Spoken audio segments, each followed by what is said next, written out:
Baptism, ஞானஸ்தானம், இது ஒரு சடங்காச்சாரமா இல்லை ஒரு சம்பிரதாயமா செய்கிறோமா?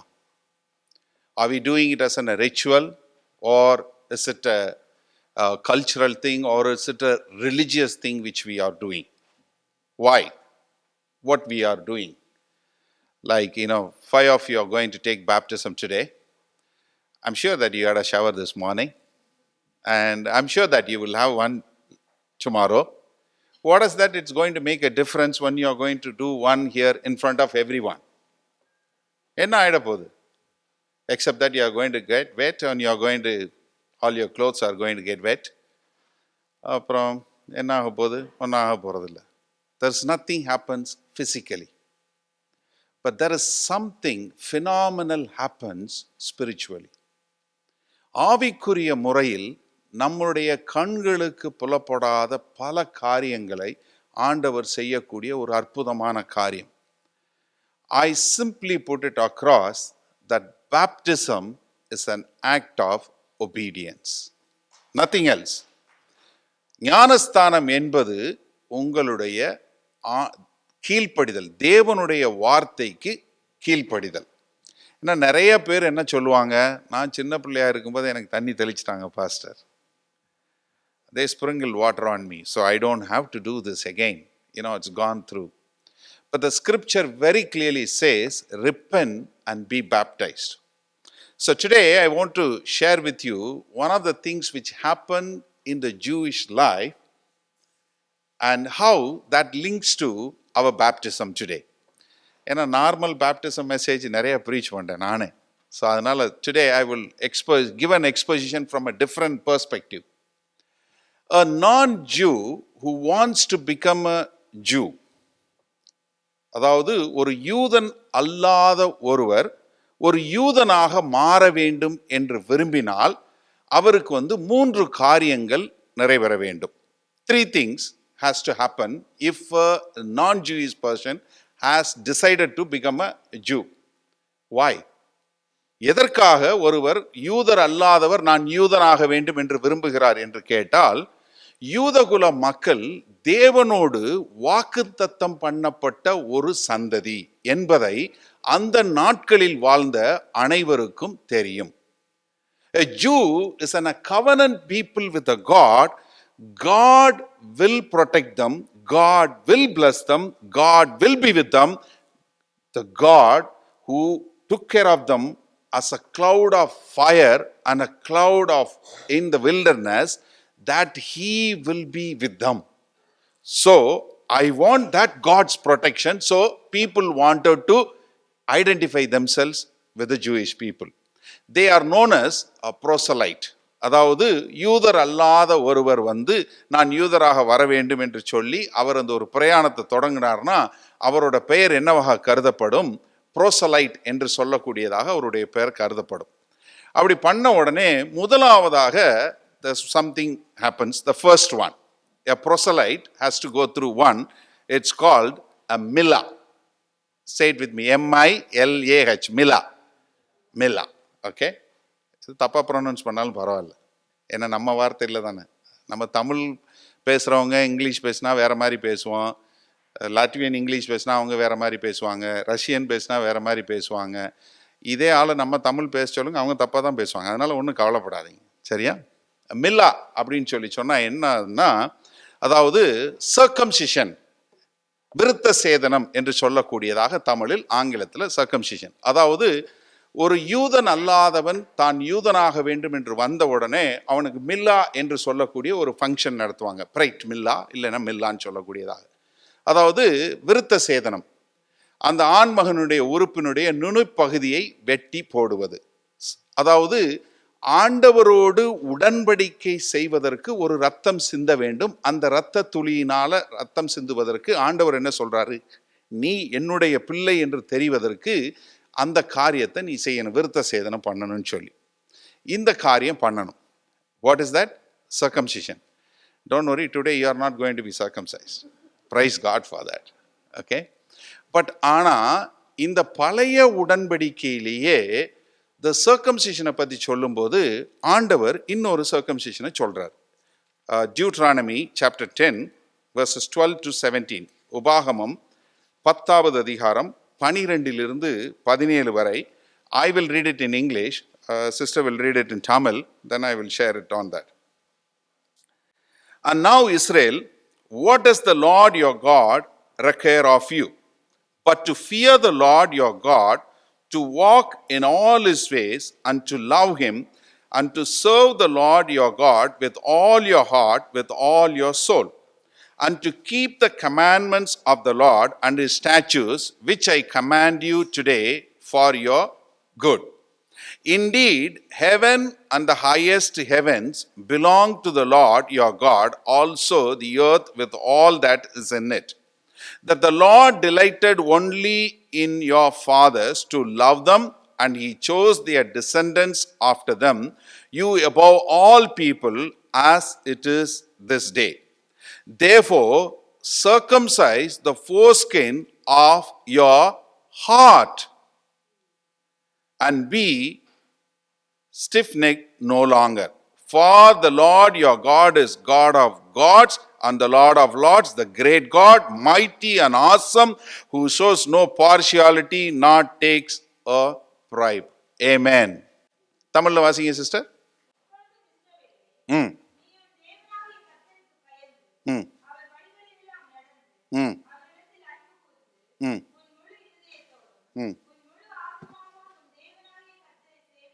ம் ம் ம்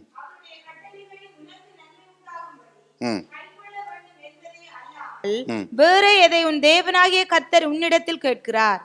இதோ வானங்களும் வானாதி வானங்களும் பூமியும் அதிலுள்ள யாவும் உன் தேவனாகிய கர்த்தருடையவைகள். ஆனாலும் கர்த்தர் உன் பிதாக்கள் மேல் அன்பு கூறும் பொருட்டு அவர்களிடத்தில் பிரியம் வைத்து அவர்களுக்கு பின் அவர்களுடைய சந்ததியாகிய உங்களை இந்நாளில் இருக்கிறபடியே சகல ஜாதிகளுக்குள்ளும் தமக்கென்று தெரிந்து கொண்டார். ஆகையால் நீங்கள் இனி உங்கள் பிடரியை கடினப்படுத்தாமல் உங்கள் இருதயத்தின்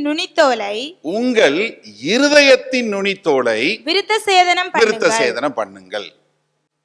அதாவது ஆண்டவர் என்ன சொல்றாருன்னா, மக்கள் விருத்த சேதனம் பண்ண வேண்டும் என்று ஆண்டவர் கொடுத்த ஒரு நியாயப்பிரமாணத்தை நிறைவேற்றினார்கள் மாம்ச பிரகாரமாக. ஆனால் அவர்கள் இருதயமோ ஆண்டவரை காட்டிலும் வெகு தூரமாய் போய்விட்டது. இன்றைக்கும் நம்மள இங்க உட்கார்ந்திருக்க நம்மளையும் சில பேர் ஆண்டவருக்காய் காரியங்களை அடுத்தவங்களுக்காக செய்வோம், ஆனா இருதயம் தூரமா இருக்கும். எப்படி? We obey the Lord, but then our heart is not in him. நீங்க நிறைய காரியங்களை யோசிச்சு பாருங்க. நம்ம ஆராதனை பண்ணுகிறோம், ஆண்டவருக்காய் ஆராதனை பண்ண வேண்டும் என்று பாட்டு பாடி ஏதாவது பண்றோம். அந்த ஆராதனையில பண்ணும்போது நம்மளுடைய இருதயம் எங்க இருக்கு? ஆமோஸ் 5வது அதிகாரம் 23வது வசனத்துல சொல்லும்போது சொல்றாரு ஆண்டவர், உங்க இறைச்சலை நான் கேட்க மாட்டேன். என்ன சொல்றாரு? உங்க இறைச்சல். ஆண்டவரோட ஆலயத்துல பண்ற ஆராதனை உங்க இருதயம் தூரமா இருந்தா அது எப்படி இருக்கு? ஆண்டவருக்கு இறைச்சலா தான் இருக்கு. ஏசாயா புஸ்தகத்தில் எழுதும்போது உபவாசத்தை குறித்து சொல்லும்போது சொல்றாரு, இவங்க எல்லாம் உபவாசம் பண்றாங்க, தங்களை வருத்தி கொள்றாங்க, எல்லாம் செய்யறாங்க, ஆனா அவர்கள் இருதயமோ என்னை விட்டு வெகு தூரமாக இருக்கிறது. You can circumcise, you can do physically, you can do things, but then if you are not fully committed to your Lord your God in your heart, then your Christianity is vain. There is, you can obey. There are people do right things for a wrong reason. Hello, we all do lot of things. ஏன்னா அடுத்தவங்க பார்க்கறாங்கல்ல, அதுக்காக நம்ம சரியா செய்யணும்னு. ஆனா உங்க இருதயம் எங்க இருக்கு? That's what God is saying. I'm so keen that you have to circumcise. நீ விருத்த சேதனம் பண்ண வேண்டும், அப்பொழுதுதான் நீ ஒரு யூதனாக முடியும் என்று சொல்லக்கூடியது அங்க சொல்றாரு. ஆனா அங்க சொல்லும் போதே ஆண்டவருடைய கற்பனை என்ன? நீ உன் இருதயத்துல மேல உள்ள நுனித்தோலை, ஏன்னா மடங்கா கழுத்துள்ளவர்கள், இனி நீ அப்படி இல்லாம என்னவாறு உன்னுடைய இருதயத்துல உள்ள நுனித்தோலை சர்க்கம்சைஸ் பண்ணு. They were circumcising, but their hearts were not closer with the Lord. As the 5 people, those who are going to take baptism, I just want to challenge you. Today, are your heart is circumcised that I am going to live for God?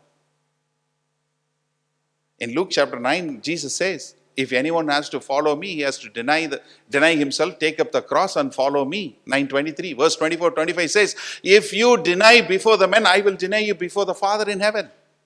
நீ இங்க மனுஷருக்கு முன்னாடி என்னை நீ நிராகரிச்சேனா, மறுதலிச்சேனா, நான் உன்னை எங்க அப்பா முன்னாடி மறுதலிப்பேன். So you have come forward, you have taken the bold step. Yes, I am decided to follow Jesus. I am willing to take this baptism. Yeah, very good, wonderful. But is your heart is circumcised? உங்களுடைய இருதயம் விருத்த சேதனம் பண்ணப்பட்டிருக்கிறதா? Pastor, நான் அப்பவே ஞானஸ்தானம் எடுத்துட்டேன், பரவாயில்ல, இன்னைக்கு நீங்க உங்களை செக் பண்ணுங்க. Has your heart circumcised? The same thing God repeats in Deuteronomy chapter 30 verse 6. Read it. வாசியம் உபாகம் 30வது அதிகாரம் 6வது வசனத்தில் இதே வார்த்தைகளை திரும்ப சொல்றாரு பாருங்க ஆண்டவர். எரேமியா உபாகம் 30:6. And the Lord your God will circumcise your heart and the heart of your descendants to love the Lord your God with all your heart, with all your soul, with that you may live. வாசிங்க. உன் தேவனாகிய கர்த்தரில் நீ உன் முழு இருதயத்தோடும் உன் முழு ஆத்துமாவோடும் அன்பு கூர்ந்து பிழைக்கும்படி உன் தேவனாகிய கர்த்தர், நல்ல கவனிங்க, உன் தேவனாகிய கர்த்தர் உன் இருதயத்தையும் உன் சந்ததியாருடைய இருதயத்தையும் விருத்த சேதனம் பண்ணி. யார் பண்ணுவாரு? ஆண்டவர் பண்ணுவார். நீ உனக்கு கொடுத்தேன்னா, நீ உன்னை அர்ப்பணிச்சேன்னா, ஆண்டவர் உன்னுடைய இருதயத்தை விருத்த சேதனம் பண்ணி அவருக்காய் வாழ வைக்க ஆண்டவர் உள்ளவராக இருக்கிறார். நம்ம என்ன பண்ணணும்? கீழ்ப்படிதலோடு, with the obedience you come to God, you say, God, here I am willing to do, I'm willing to live my life for you. I'm weak and frail, I fail in many times. ஆண்டவரே, நான் நிறைய முறை பாவத்தில் விழுந்துறேன், இந்த மாதிரி காரியங்களில் விழுந்துறேன், ஆனால் என்னை மன்னிச்சு ஆண்டவரே என்னை சுத்திப்பறீங்க, என்னுடைய இருதயத்தை சுத்திகரிங்க. சங்கீதக்காரன் சங்கீதம் 139, 23, 24 சொல்லி ஜெபிக்கும் போது என்ன சொல்றான்? ஆண்டவரே, என் இருதயத்தை சோதித்தறியும், ஏதாவது ஒரு வழி, தீய வழிகள் ஏதாவது இருந்தா என்னை சுத்திகரித்து, lead me into the everlasting life, consecrate my heart. ஆண்டவரே, என் இருதயத்தை சுத்திகரியும். எரேமியா தீர்க்கதரிசியில சொல்லும்போது அதே தான் சொல்றாரு. எரேமியா 4வது அதிகாரம் 4வது வசனத்துல, ரோமருக்கு எழுதின நிருபம் 2வது அதிகாரத்துல அப்போஸ்தலனாகிய பவுல் எப்படி இந்த சர்க்கம்சைஷனை பத்தி சொல்லும்போது சொல்றாரு, நீ சர்க்கம்சைஸ் பண்ணிட்டும், நீ விருத்த சேதனம் பண்ணியும் ஆண்டவருடைய வார்த்தைக்கு கீழ்ப்படித்து நடக்கலைன்னா நீ விருத்த சேதனம் பண்ணாதவனுக்கு சமம். Even though you have physically obeyed, but in your heart you have not changed, then you are considered as you are not a circumcised person. நீங்க வீட்டில் எடுத்து போய் வாசிச்சு பாருங்க. So in the old time, a proselyte has to go through this milka, the process, the circumcision. So today, for us, is the circumcision of heart, not your foreskin. உங்களுடைய இருதயம் விருத்த சேதனம் பண்ணப்பட வேண்டும். அது நீங்க இன்னைக்கு ஞானஸ்தானம் எடுக்கிற ஆளா இருந்தாலும் சரி, இல்லை 2 வருஷத்துக்கு முன்னாடி எடுத்த ஆளா இருந்தாலும் சரி, இல்லை 20 வருஷத்துக்கு முன்னாடி எடுத்தேன், நான் சின்ன பிள்ளையிலிருந்தே எடுத்து இருக்கேன்னாலும், உங்க இருதயம் முழு இருதயத்தோடும் முழு ஆத்துமாவோடும் நீங்கள் தேவனை பின்பற்றி வாழுகிறீர்களா? The second process, after this, as the blood has been shed, they have to go through another process called tabula. What is that called? Tabula. T-A-B-U-L-A. Tabula.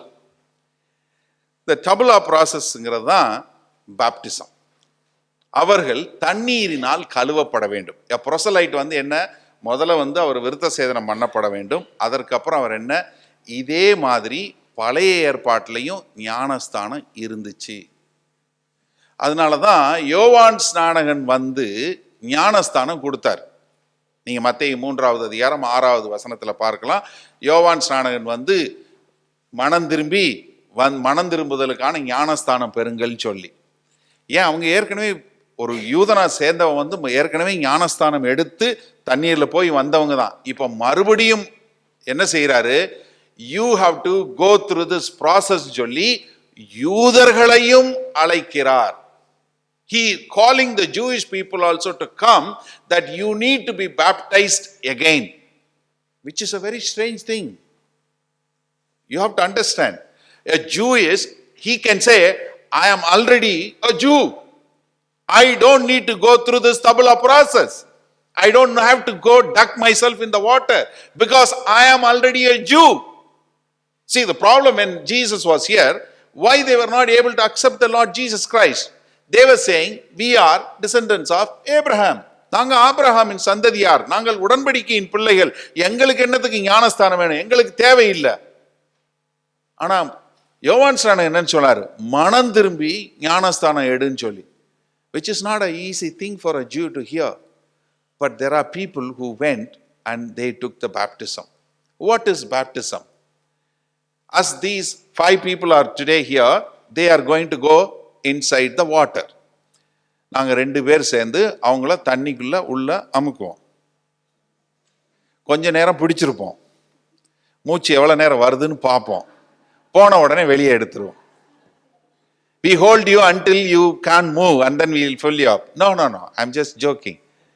We just put you and then we immediately take you, don't worry. But spiritually, when you go down to the water, you die to yourself. In Romans chapter 6 verses 2 to 7, it says, we have been baptized in the death of Lord Jesus Christ. ஆண்டவராகிய இயேசு கிறிஸ்துவின் மரணத்திற்கு நாம் ஞானஸ்தானம் பண்ணப்பட்டோம். என்ன? This is your funeral service. 5 of you, the good news is, this is your funeral service. When you die physically, that is a home-going service. ஏன்னா வந்த உடனே களி கேட்டார், பாஸ்டர் டெக்ஸஸ்ல யாருக்காவது ஊசி போட்டு சாவிக்கிறதுக்கு முன்னாடி கடைசியா நல்ல சாப்பாடு என்ன வேணும்னு கேட்டு கொடுப்பாங்க. அப்படி எனக்கு சாப்பாடு கொடுப்பீங்களா, உள்ள என்னை கொல்ல போறீங்கல்ல? சொன்ன வழக்கம் போல மட்டன் ரோல் தான். என்னன்னா, when you go down the water, you are identifying yourself that you are being dead in Lord Jesus Christ. When you come up, you are not coming up on your own. வெளியே வரும்போது நீங்களாக வெளியே வருவதில்லை. ரோமர் 8வது அதிகாரம் 11வது வசனம் சொல்வது போல, மரித்தோரிலிருந்து உயிரோடு எழும்பி வர பண்ணின அந்த ஆவியானவர் உங்களை உயிரோடு எழும்பி வர பண்ணுவார். The same spirit which raised Jesus from the tomb will raise you up into a new life. When you come up, when you go down, you identify yourself to the death of the Lord Jesus Christ. When you come up, you identify yourself the resurrection of the Lord Jesus Christ by the power of the Holy Spirit. The same way, you will be raised to a new life by the power of the Holy Spirit, and you will be a new person. Hallelujah. Nothing happens in my body. You are black, when you come out, you will be black. When you are white, you come out, you will be white. No difference. Only thing is you will be little wet. This is not a color change. This is not no gimmicks. The same. What you go, how you come out. But the thing is, when you understand spiritually, when you go down, you are dying to self. எவன் ஒருவன் என்னை பின்பற்றி வர விரும்பினால் அவன் தன்னைத்தானே வெறுத்து, denying yourself, you are saying, I am dying to myself. When you come up, I am going to live for Christ. This is no longer I live. As Galatians 2:20 says, I have been crucified with Christ. No longer I live, but Christ lives in me. நான் வாழவில்லை, நான் கிறிஸ்துவோடு அடக்கம் பண்ணப்பட்டேன். ஆனாலும் பிழைத்திருக்கிறேன். பிழைத்திருக்கிறது இனி நான் அல்ல. அல்லேலூயா. கிறிஸ்துவே எனக்குள் பிழைத்திருக்கிறார். அல்லேலூயா. அப்ப நீங்க வெளியே வரும்போது என்ன? when you come out, Christ is going to come out. That is why you are all called Christian. ஏன்னா கிறிஸ்து உங்களுக்குள்ள இருக்கிறார். ஆமென். wonderful thing. It's a glorious thing. இது அவங்க அர்த்தம் தெரியாம செஞ்சாங்க. They did that without knowing the meaning. Today we know the meaning. That Jesus came, he died for us. Because of that, when we come up, we are coming up as a new person. I am a new person. And finally, the third thing they do, the third thing is called Corbin, that we know all very well. You know, there is one Corbin is in a problem now, we all know, the labor leader, right? So Corbin, that is called Corbin. The third process is called Corbin. What they need to do is, they have to take a lamb. ஒரு ஆட்டுக்குட்டியை எடுத்து கொண்டு போய் அவர்கள் பலி செலுத்த வேண்டும். முதல்ல விருத்த சேதனம் பண்ணணும், ரெண்டாவது தண்ணிக்குள்ள போகணும், மூன்றாவதாக அவர்கள் ஒரு ஆட்டுக்குட்டியை எடுத்து கொண்டு போய் ஆசாரியன்ட்ட கொடுத்து அவர்களுடைய பாவங்களுக்காக அதை பலி செலுத்த வேண்டும். இப்ப நம்ம யாரும் ஆடு கூட்டு வரல. யாரா கூட்டு வந்தீங்களா? இல்ல, நம்ம கூட்டு வரதில்ல. We don't bring the lamb. What happened is, in the old time, when they bring a lamb, the lamb is for a blameless. They are, kind of a stupid animal. They are very, very pure. So what they do is, the priest is, what he will do is, he will check on the animal. Is the animal is all right? The animal can see. The animal can hear.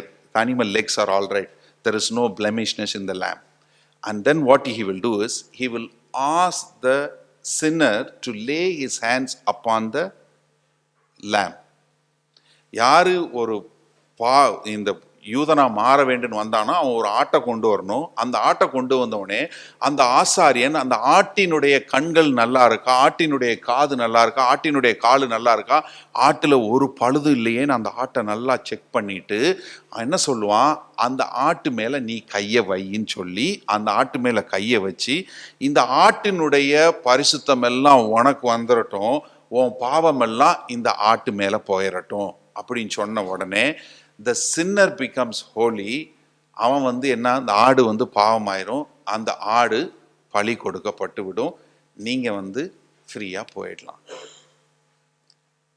நமக்கு என்னன்னா, யோவான் 1வது அதிகாரத்தில் John chapter 1 verse 29 says, John the Baptist looking at Jesus coming, he said, behold the Lamb of God who takes away the sins of the whole world. இதோ உலகத்தின் பாவத்தை சுமந்து தீர்க்கிற தேவ ஆட்டுக்குட்டி. இப்ப நீங்களும் நானும் ஆண்டவர்கிட்ட வரும்போது ஆண்டவர் உங்களை பார்க்கல, நீங்க கொண்டு வர்ற ரத்தத்தை பார்க்கிறார். நீ யாருடைய ரத்தத்தை கொண்டு வந்திருக்க? மாசற்ற ஒரு அற்புதமான தேவனுடைய ரத்தத்தினால கழுவப்பட்டவர்களாய், we have brought the Lamb of God. தேவனையே பலியாக பாடணும் இல்லையா? worthy is the Lamb, worthy. Jesus, he has paid for us. So we lay our hands upon Jesus. That's why we pray, Lord, in the name of Jesus we pray. Why? Because we have an access to God through the Lord Jesus Christ.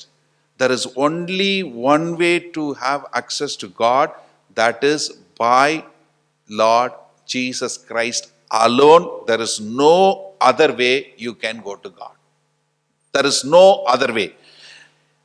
ஆண்டவராய் இயேசு கிறிஸ்து சொன்னார் யோவான் 14:6, நானே வழியும் சத்தியமும் ஜீவனுமாய் இருக்கிறேன், என்னை அல்லாமல் ஒருவனும் பிதாவினிடத்தில் வரான். There is no one can go to God except through Jesus Christ. So as you take baptism, what happens is, you have gone through all this 3 process, and then you have got a great confidence to approach the throne of grace. As if Hebrews chapter 4 verse 15 and 16 says, let us therefore come to the throne of grace with boldness or with confidence, that we have got a high priest who sympathize with all our weaknesses, yet without sin. நம்முடைய பாவங்களை குறித்து பரிதபிக்க கூடாத பிரதான ஆசாரியர் நமக்கிராமல் எல்லா விதத்திலும் சோதிக்கப்பட்டும் பாவமில்லாத அந்த பிரதான ஆசாரியரே நமக்கு இருப்பதால் நம்ம என்ன தைரியத்தோட கிருபாசன தண்டைக்கு வந்து சேர கடவோம். So we are going to, you have got the direct access to God come to the throne of grace. அதுதான் இன்றைக்கு நடக்க போகுது. When Jesus took baptism, you will find in Mark chapter 1 verse 9 onwards, you will see the heaven got open, the heaven torn open. என்ன, Jesus could have a direct access to heaven. Today when you take baptism, you are going to have an open heaven. Hallelujah. That's a wonderful grace what you will receive. You will be able to have a direct access to the Father of our Lord Jesus Christ and our Father, God Himself. So you will have a direct access to God. So you will be able to overcome everything. You will be able to have a direct access to God. The Holy Spirit will live upon you so that you can live a holy life. ஒரு பரிசுத்த வாழ்க்கை வாழ்வதற்கு உங்களுக்கு என்ன ஆவி கொடுக்கப்படுகிறது? பரிசுத்த ஆவி கொடுக்கப்படுகிறது. அதனால்தான் உங்களை என்னவென்று அழைக்கிறது வேத வசனம்? பரிசுத்தவான் என்று அழைக்கிறது. இதை நான் அன்றைக்கு சொன்னேன், மறுபடியும் சொல்றேன். பரிசுத்தவான்னு வார்த்தை பைபிள்லே இல்லை, பரிசுத்தவான்கள் தான் இருக்கு. ஒரு ஆள் கிறிஸ்தவனா இருக்கவே முடியாது. பரிசுத்தவான்கள் தான். என்ன, அந்த ஞானஸ்தானம் எடுக்கும்போது உங்களை என்ன பண்ணுது? மற்றவர்களோடு ஒரு சகோதர சகோதரிகளாய் இணைக்கப்பட்டு நீங்கள் எல்லோரும், நம்ம எல்லாரும் சேர்ந்து ஒரே சரீரமாய் ஒரே கிறிஸ்துவை பிரதிபலிக்கிறவர்களாய் நாம் எல்லோரும் வரக்கூடிய ஒரு பெரிய வாய்ப்பு நமக்கு கொடுக்கப்படுகிறது. Now I want to talk to the 5 of you. இந்த ஞானஸ்தானம் எடுக்க போற 5 பேர்கிட்ட நான் பேசுறேன். Now for a moment. When Jesus was taking baptism, while Luke very clearly records this the baptism event, it says in Luke that while Jesus was getting baptized, he was praying. What he was doing? The 5 of you, what he was doing? Praying. Okay. I want you to pray. When you come, Lord, how the heaven opened for the Lord Jesus Christ when he took baptism. In John chapter 1 verse 31 says, the Holy Spirit came upon him like a dove. Very important phrase in that. The dove remained upon him. The Holy Spirit remained upon him. பரிசுத்த ஆவியானவர் புறா வடிவிலே ஆண்டவராகிய இயேசு கிறிஸ்துவின் மேல் வந்து தங்கினார். இப்ப நீங்க ஜெபிச்சுட்டே வந்து, ஆண்டவரே எனக்கு அந்த ஒரு அபிஷேகம் வேண்டும். We are all weak. We go through a lot of troubles and trials. நம்ம போகக்கூடிய பாடுகளுக்கு மத்திய, எல்லாவற்றுக்கும் மத்தியில we can have one confidence that God will be our helper to live a holy life. As we start our journey towards holiness, on the road to holiness, on the highway of holiness, the Holy Spirit will come. The Holy Spirit will equip us.